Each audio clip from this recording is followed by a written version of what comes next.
સુરત જિલ્લાના માંગરોળ તાલુકામાંથી પસાર થતી કીમ નદીમાં આવેલા ભયાનક પૂરે ભારે તબાહી મચાવી છે। પાણી ઓસરી ગયા બાદ પણ પૂરના 3 દિવસ સ્થાનિકો માટે આફત સમાન બની રહ્યા। કીમ નદીના તોફાની પ્રવાહે માંગરોળના વેલાછા અને શેઠી ગામ વિસ્તારમાં ખેતરો, રસ્તાઓ, કેનાલો અને સ્મશાન પણ ધોઈ નાખ્યા છે।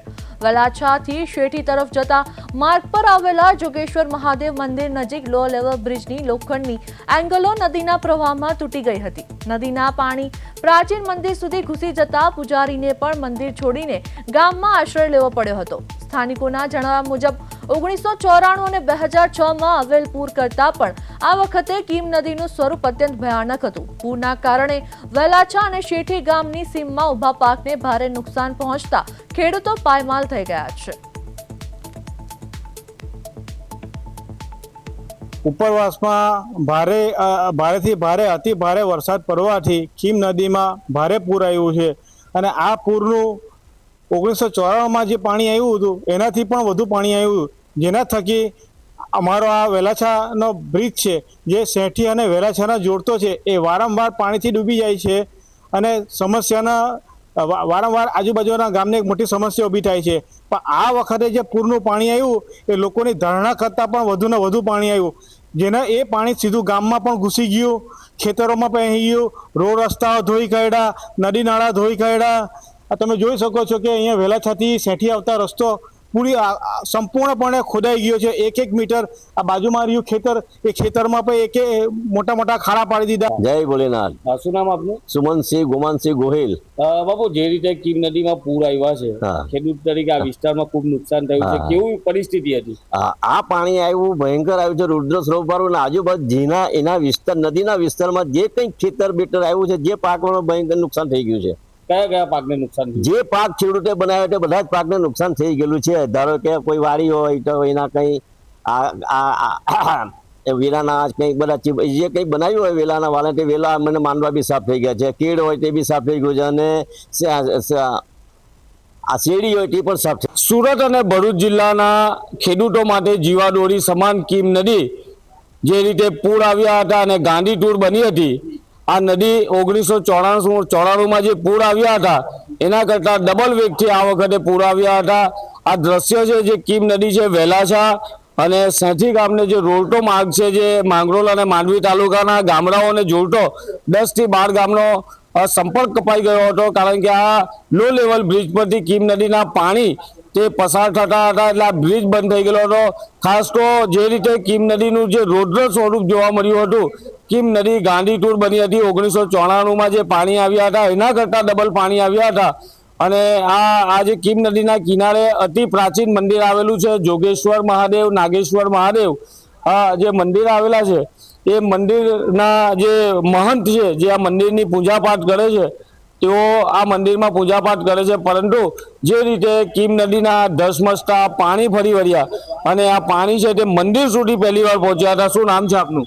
છત્રસિંહ જામલસિંહ દેસાઈ। છત્રસિંહ, આ મંદિરની તમે પૂજાપાઠ કરો? હું 4 વર્ષથી પૂજાપાઠ કરું। જે રીતે આ વખતે કીમ નદીના પાણી આવ્યા, ક્યાં સુધી પાણી પહોંચ્યા? હું બેઠો તેનીથી 2-4 આંગળ નીકળ્યો, મતલબ તમે જે પાણી પર બેઠા છો ત્યાં સુધી પાણી આવી ગયું? ત્યાંથી 4 આંગળ નીકળ્યો।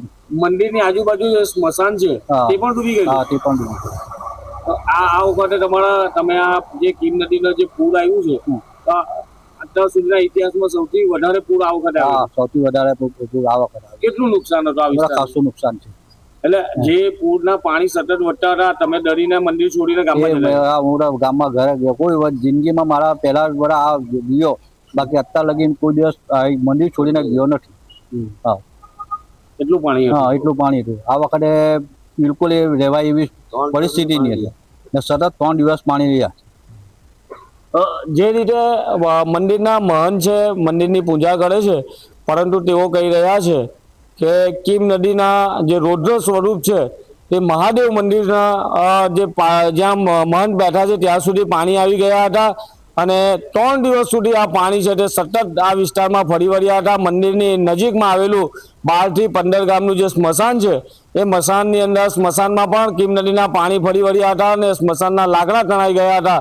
એના પરથી અંદાજ આવી જાય કે કીમ નદીનું જે સ્વરૂપ હતું એ ચોંકાવનારું અને ભયભીત કરી નાખે એવું હતું, કારણ કે રૌદ્ર સ્વરૂપ કીમ નદીનું પહેલી વાર જોવા મળ્યું છે.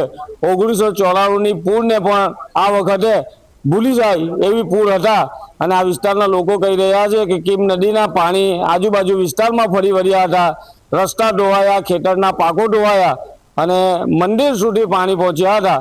એટલે કે અંદાજ લગાવી શકો છો હવે તો કીમ નદીના પાણી ઓસરી ગયા છે, પણ એ 3 દિવસ આજે પણ આ વિસ્તારના લોકો ભૂલી શકે નહીં. સુરત જિલ્લામાં કીમ નદીના પૂર આવ્યા બાદ અને કીમ નદીના પૂરના પાણી ઓસર્યા પછીની જે સ્થિતિ છે એ જાણવા માટે અમારી ટીમ છે તે આજે વેલાસા ગામે આવી છે અને વેલાસા ગામથી સેઠી તરફ જવાના માર્ગ પર જે રોડ પર કીમ નદી આવી છે અને કીમ નદીનું જે રૌદ્ર સ્વરૂપ છે એ આ દ્રશ્ય પરથી તમને અંદાજ આવી જાય કે કીમ નદીના કિનારે જે આવેલા ઝાડો છે તે જમીનદોઝ થઈ ગયા છે અને જે ઊંચા ટોટિંગ વૃક્ષો છે ત્યાં સુધી આ કીમ નદીના પાણી હતા અને જે કીમ નદીનું જે રૌદ્ર સ્વરૂપ હતું તે ડરાવનારું હતું. કારણ કે કીમ નદીમાં 1994 બાદ આ પૂર જે હમણાં આવ્યા છે તેણે બધું તહસ નહસ કરી નાખ્યું છે.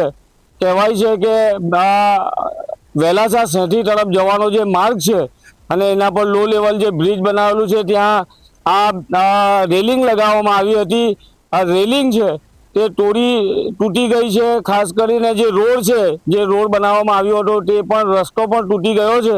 એના પરથી તમને અંદાજ આવી જાય કે કીમ નદીનું જે રૌદ્ર સ્વરૂપ હતું કેવું હતું એના પરથી ખ્યાલ આવી જાય. કારણ કે જે રીતે રેલિંગ તોડી નાખી છે અને રેલિંગ તૂટ્યા બાદ કીમ નદી છે તે ગાંડીતુર બની ઓલપાડ તાલુકામાં પ્રવેશ કર્યો હતો. જે રીતે માંગરોળ તાલુકામાં કીમ નદીએ તારાજી સર્જી હતી એ જ રીતે માંગરોળ તાલુકામાં પણ કીમ નદી એ તારાજી સર્જી હતી. હવે આ વરસાદ બંધ થઈ ગયો છે, કીમ નદી શાંત થઈ ગઈ છે, પરંતુ કીમ નદી જે રૌદ્ર સ્વરૂપ હતું અત્યારે જે કીમ નદીનો શાંત જે પ્રવાહ વહી રહ્યો છે તેને જોતા એવું લાગે કે કીમ નદીમાં હવા પણ પૂર આવ્યા હશે.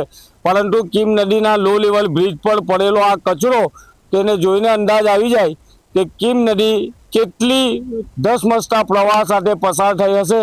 અને કીમ નદીના જે પાણી છે તે માંગરોળ અને ઓલપાડ તાલુકાની અંદર ફરી વળ્યા હતા. ગામડા કીમ નદીના પાણીની ઝપેટમાં આવી ગયા હતા. રસ્તા છે તે ધોવાઈ ગયા હતા. ખાસ કરીને જે ખેતીના પાક છે તેને પણ ભારે નુકસાન થયું છે અને રેલિંગ જે લગાવવામાં આવી હતી તે રેલિંગ પણ તૂટી ગઈ છે.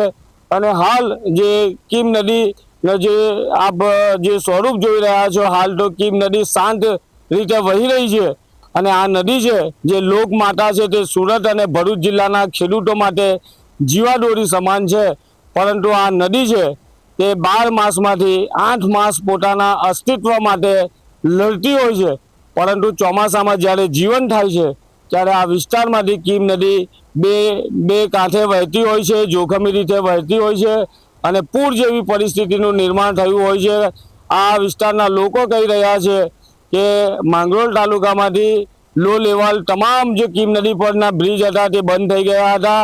જે કીમ નદીના કિનારે જે મંદિર આવેલું છે એ મંદિર છે તેના પગથિયા સુધી પાણી પહોંચી ગયા હતા. એટલે કે 1994ના પૂર આવેલા એના કરતાં ડબલ પાણી આવ્યા હતા.